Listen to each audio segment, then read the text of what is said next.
हम now look at the question answer. अब हम क्वेश्चन आंसर देखेंगे, फिर हम करना स्टार्ट करेंगे।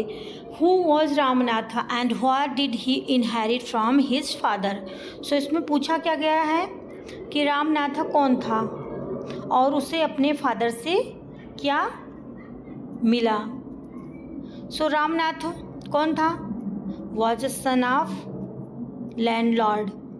क्या था? Ramnath was a son of a landlord who inherited large lands and wealth from his father। मतलब वो एक लैंडलॉर्ड का बेटा था जिसको अपने पिता से बहुत सारी ज़मीन, पैसे, धन दौलत मिली थी। Why did Ramanatha visit sage महीपति।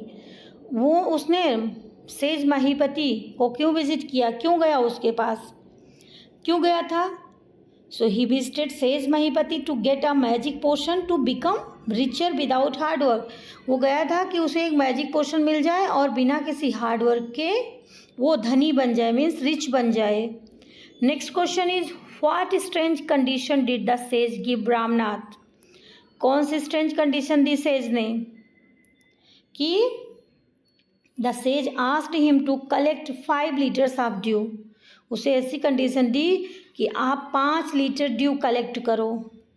और किससे? From banana leaves over 5 years.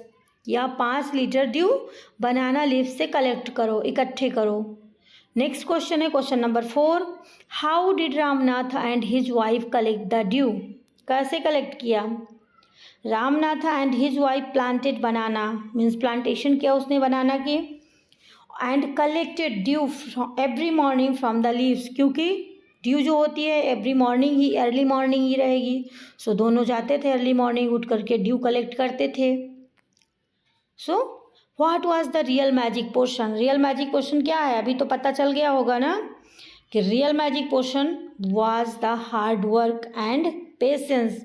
Hard work था, सुबह उठकर जाना, मैजिक पोशन कलेक्ट करना, फार्मिंग करना, खेतों को साफ सफाई करना, पानी देना। सो और पेशेंस, 5 सालों तक उसको पेशेंस रहा कि 5 साल लगे। So he collected all the dew. And now move to the vocabs. Match the words with their meanings. Potion, potion means क्या हो जाएगा? So magical liquid. Sage means a wise and holy man. Sage का a हो जाएगा इस तरीके से। पोशन का अ मैजिकल लिक्विड ऐसे। फिर ड्यू का तो वही हो जाएगा टाइनी ड्रॉप्स। और प्लांटेशन का लैंड वेयर क्रॉप्स और trees are grown in large number. Plantation means वही हो जाता है कि जब कोई चीज़ लार्ज मीन्स बहुत बड़े उस पर किया जाए खेती को। फिर अब ग्रामर पे चलते हैं, थोड़ा सा ग्रामर का पोर्शन भी देख लेते हैं इसमें। Fill in the blanks with the correct form of the verb. Ramnatha visit the sage for help. क्या हो जाएगा आंसर? सो इसमें क्या हो जाएगा? विजिटेड हो जाएगा। क्यों विजिटेड हो जाएगा? बिकॉज अगर यहाँ पे विजिट हम यूज करेंगे तो प्रेजेंट हो जाएगा, लेकिन उस यहाँ पे पास्ट की बात की जा रही। कोई भी स्टोरी होती है तो वो मोस्टली पास्ट में ही होती है, आप देखोगे। सो यहाँ पे पास्ट ही हो जाएगा। दे वर्क या works hard every day to grow banana. अब यहाँ पे जब एवरी डे की बात हो गई है तो एवरी डे क्या हो जाता है? प्रेजेंट में यूज होता है। तो यहाँ पे हम क्या लगाएंगे? They work. वर्क्स नहीं आएगा। वर्क्स क्यों नहीं आएगा? क्योंकि यहाँ पे आप देखोगे प्लूरल है दे। अगर ही होता तो यहाँ पे वर्क्स आ जाता, दे है तो वर्क आ जाएगा। So they work hard very every day to grow banana tree. Next question पे चलते हैं, question number 3। Dew dash collect was collected every morning. So क्या हो जाएगा? Dew was collected every morning. यहाँ पे क्या हो जाएगा? ये पैसिव वॉइस हो जाएगा। Was collected every morning. The sage teach taught Ramnath a life lesson. तो पढ़ाया उसने रामनाथा को एक लाइफ लेसन पढ़ाया कि हार्ड वर्क करो, आप कुछ भी कर सकते हो, यू कैन डू एनीथिंग। अगर आपको डेडिकेशन है, आप हार्ड वर्क कर रहे हो किसी, you are able to do. Next question में क्या हो जाएगा? The land become, became green and full of banana tree. Became हो जाएगा क्योंकि हो गई थी बिकेम, पास्ट फॉर्म, बिकम का पास्ट फॉर्म है बिकेम। नेक्स्ट है ट्रू फॉल्स है, Ramanatha was a hard working man from the beginning. So क्या हो जाएगा, ये गलत है क्योंकि वो हार्ड वर्किंग मैन नहीं था। नेक्स्ट पे चलते हैं, the sage gave Ramanatha gold coins. ये भी क्या है, फॉल्स है क्योंकि उसने कोई गोल्ड कॉइन नहीं दी थी। Ramanatha's wife helped him collect dew, ये सही हो जाएगा। नेक्स्ट पे चलते हैं, फोर्थ पे, they became rich because of magic potion. ये भी गलत है। फिर the story teach the value of hard work, yes correct. अब ये हमारा है वैल्यू सेक्शन, ये वैल्यू बेस्ड क्वेश्चंस हैं। So do you think Ramanatha's change was positive, why?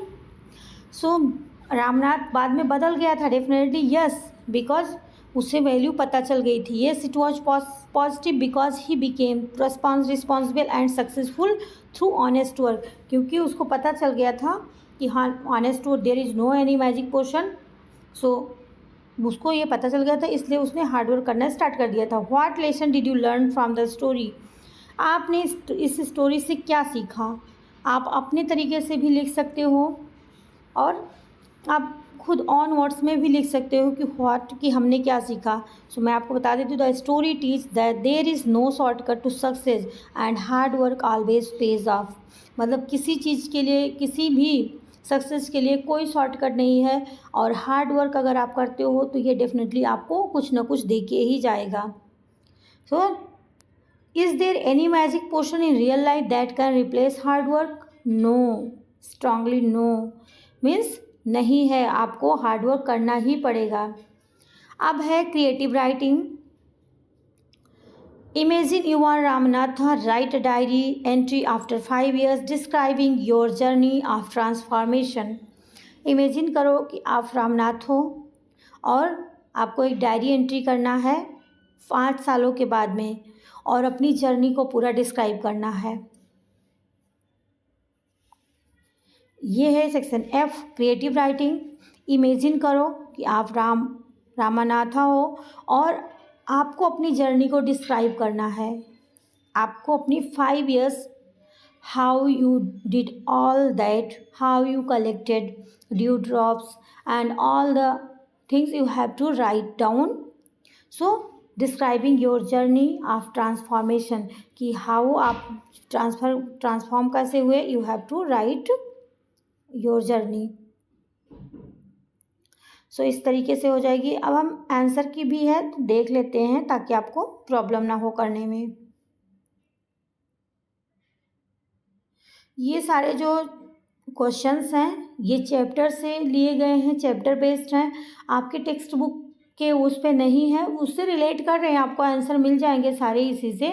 लेकिन आपको एक्स्ट्रा क्वेश्चन भी आने चाहिए कि मोस्ट ऑफ एग्जाम्स में क्या होता है, वही एज इट इज क्वेश्चन ना पूछ के उससे रिलेटेड क्वेश्चन पूछे जाते हैं। So you should be aware about that. और अगर आपको स्टोरी के तरीके से चैप्टर आ जाता है तो आप लिख लोगे। लिखने की, बस आपको लिखने की आदत डालनी होगी कि कैसे आपको लिखना है।